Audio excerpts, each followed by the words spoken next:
There, I was talking to the camera and I wasn't recording.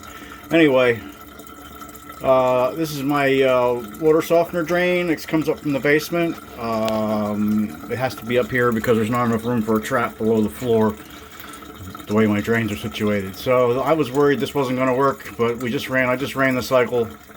I put a couple 100 gallons of water through the system, and it was like 50 gallons away from regen. So I pushed the regen button. And yeah, there's my air gap right there. You can see that. I think I took pictures of that. Anybody's noticed, and I don't know if anybody pays attention to what I do. But yeah, that's just that's coming up from the downstairs. I wanted it higher than all the other traps, just because. Oh, focus. There we go. I wanted it higher than all the other traps in this drain, just because I'm paranoid. But yeah, I'm gonna put shelves in this closet, and this was full of building materials. Kind of forgotten. This house is under construction. So anyway, that's that. That's what I'm up to there. Can I get more light in here? There we go. There you can see my contraption. This is the back side of the shower here. So yeah, I used 3/4 inch CPVC to go over from the water softener. And I used 1.5 inch PVC. So I'm happy to see it's working. It's not wet here. Okay, let's go downstairs. Get a little update on what's there. Oh, a lot of work to do here. So, down here. I'm burning oil right now. I'm trying to use it up. Got the EFM boiler in the air. Right up against the heater duct there. I'm gonna have to buy a piece of 2-inch pipe and screw it into the back there and have somebody help me level this while we put it on there. But anyway, I got the base set where I think I want it. I'm a little over 3 foot away from the furnace. Right there's where the barrel's going to sit about. Hopefully, Scrapper told me 80 inches from the boiler to the center of the barrel. Anyway, here's the water softener. It's got to regenerate. Okay, so it's working. Pump's running. Grind, slow rinse. Never had a water softener in this house before. First time in 52 years. A little weird. Feels like you can't get the soap off your hands, but I guess I'll get used to that. I already noticed that the dishes are cleaner and less soap scum in the shower, so goody. My son hasn't noticed, so yeah, my son helped me today. He helped me get the base out of here, outside, and I'm a stubborn man. I got the space back downstairs here by myself. But yeah, I had 4 cans of paint left. So I painted the inside black. Well, the inside top here black, where you can't see there where the ashes go, I painted it silver. Yeah, it'll probably wear off real quick. I sprayed on there all the paint I had. I would have liked to give it another coat, but so I got to find nuts for the coil. I gotta figure out what size they are, and yeah. But yeah, it's right up against the heater duct. I think we can get it. If not, I hate taking a heater duct down. We already pushed it up here. Put some new strap here. Kind of got it crunched up against the wiring there. I got a paper towel in there so it doesn't pinch it. So, well, if I have to move it, I have to move it. I'd like to rip all this out, but I don't have enough money for the baseboard and not enough time. So yeah, like I said, no cold air return is going to go to that one there. This house never had cold air returns. This is what I put in. I started of it and then kind of gave up. But yeah, this house is frustrating. But yeah, I got the wall fixed here. I've been putting a lot of pictures on Instagram and nothing on YouTube much. But yeah, I got this wall fixed. And this was all peeling. It went right through to the ground over here behind the furnace. In here, I didn't really worry about it so much because there's a room in here. You know, I think the room ends about here. But yeah, and here's where the water would come in. So yeah, I chiseled up all the bad areas. I left a couple old ones. My dad's patch is right there. At least I think that's his patch. It didn't leak there.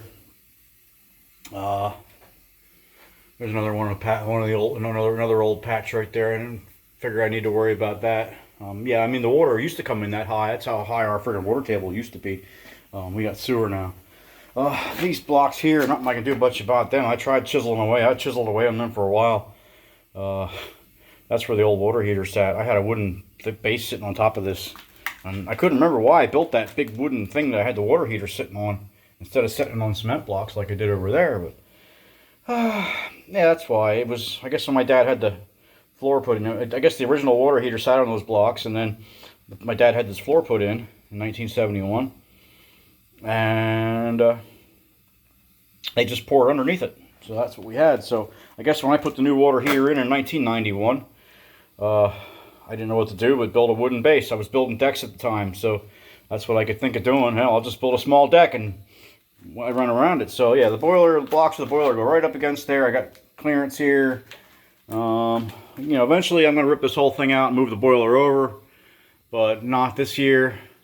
I'm just going to, like I said, some people on Cold Pail said just put some strategically placed unions in. I'm planning on ordering a couple. Like I said, here's my cold water coming in for the boiler.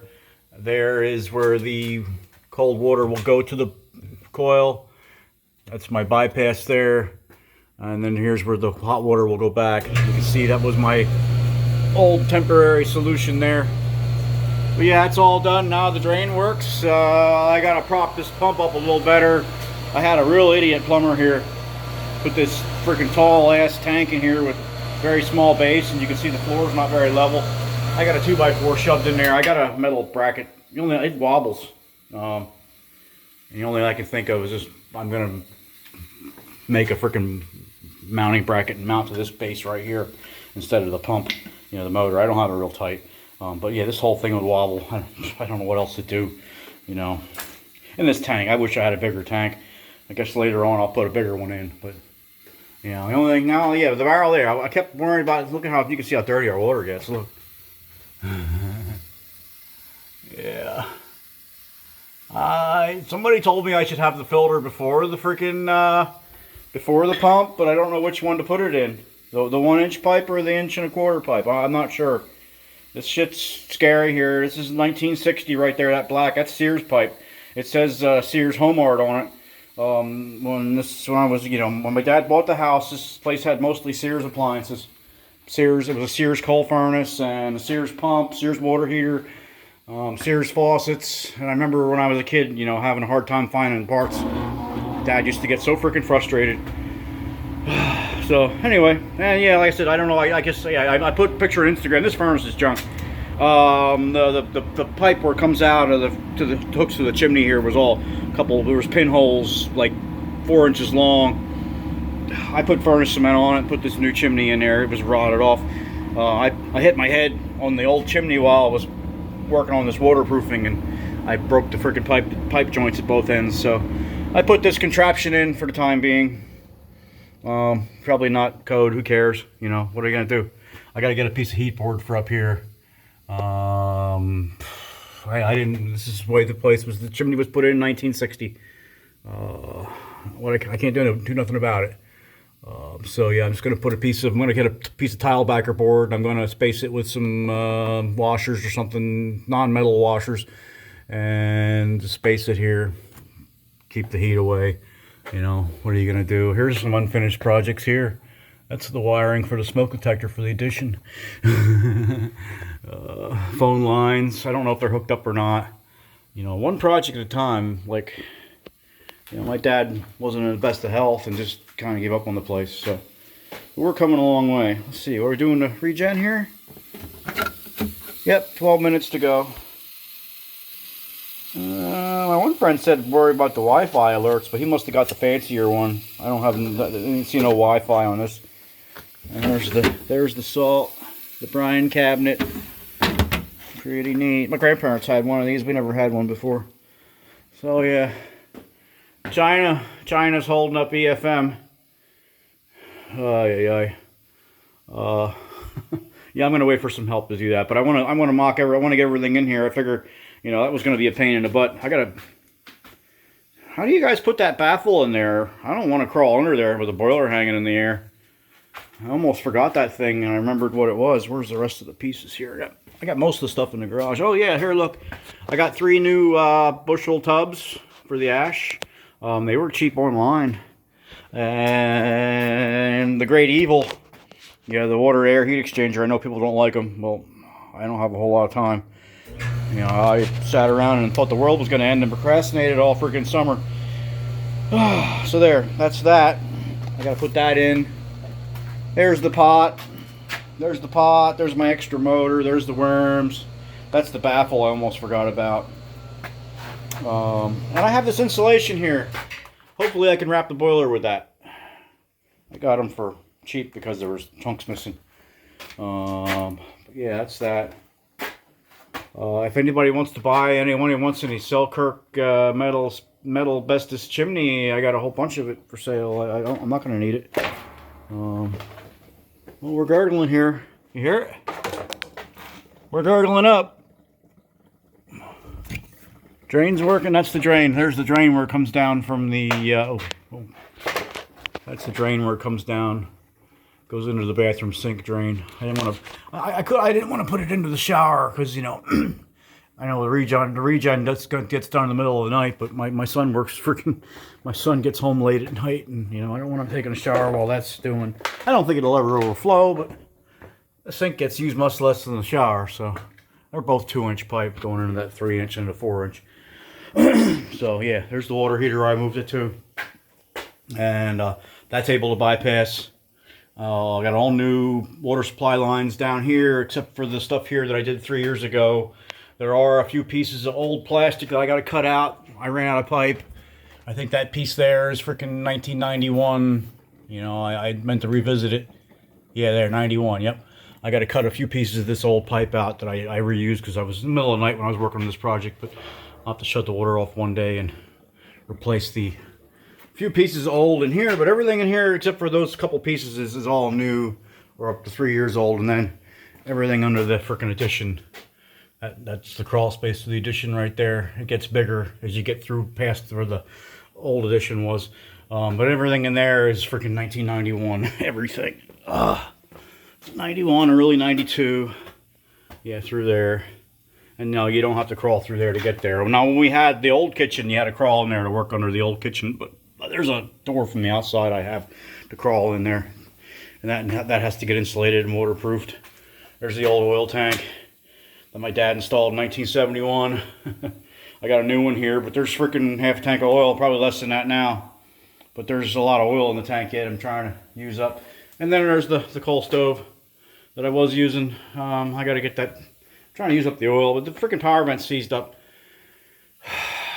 I got to take that apart and work on it, but I want to get this boiler going. And I only got a couple hours a day where I have enough. You know, I do what I can. Yeah, I'm hoping possible to take the oil gun out of that and put it right here. This is where the oil gun would go. There's a plate on there now. This is my friend converted this to dual fuel. But yeah, that was the plans. So anyway, that's what we're up to. I gotta go out in the garage and start dragging stoker parts down here, and I gotta get my zip saw out and cut the top of this barrel off and put the door on there. But yeah, I figured I'd get the stoker mounted and everything, and then we'll put the boiler on. Hope I didn't make a mistake here, you know, because like we brought it down the way Scrapper told me to, and I just thought to myself, hey, I got my tape measure out, and I'm like, oh, that'll fit between the cherry picker will fit between there, so that's good. So, oh well. Like I said, but there you go. I don't have a... Oh, yeah, okay. Once I push that few inches, I should be able to go up. Yeah, we only got like a little over... We got 6 feet here. We got 6 feet to the freaking floor joist. That's all we got. You know, the house is old. But Dad wanted to have a deeper basement, but there's no footers. You can see there's the bottom of the wall there. You can see it. There's no footers. None. But yeah, what are you gonna do? My dad paid $6,500 for this house, 1968. Yeah, it's coming a long way. Like I said, he gave up on these basement walls early 70s. He had the floor done because the water used to come through the floor, and then Hurricane Agnes came along in 1972, and then the water just started coming through the walls, and he worked on it. I think 73, he worked on the walls. You can see he has some kind of paint here. Some kind of waterproofing paint. I think he used the dry lock though. It's not cement based. It looks like it's latex. Didn't work. And his patches, I don't think he patched in real well. You gotta be like a miner here. That's how you have to freaking work on these walls. It's like you're mining. You gotta mine through all the freaking, there's some cement my dad put in right there. And there's another spot where it broke out, you know. This area here, it comes in all the time, but the sump's right there. The heck with it. But yeah, it's working all right. And you can see the walls are shit.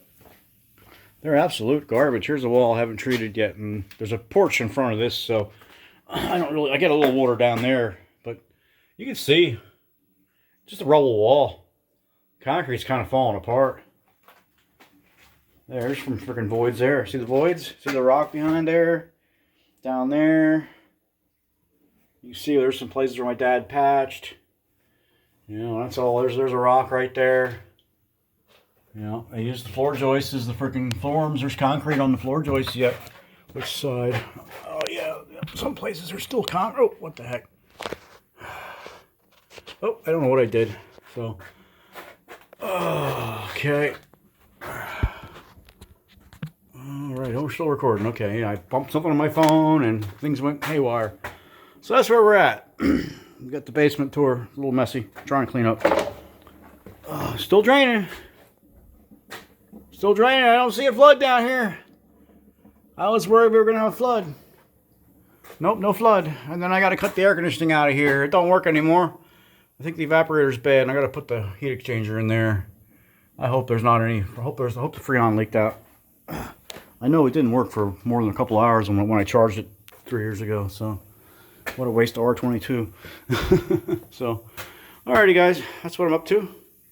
And now I got to go start getting parts and mocking all this up, and I'll post this up to YouTube and share it, everybody, and hopefully everybody likes this update. I haven't done one in a while, and I'm all over the place, I know, but yeah, having a good day.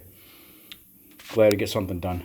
So I was glad to get this wall done. That was a real mess. It was really peeling apart over here. It was like you could reach your hand in there and go right to the ground. So alrighty, we'll talk to you later, and take care, guys. Bye bye. God bless.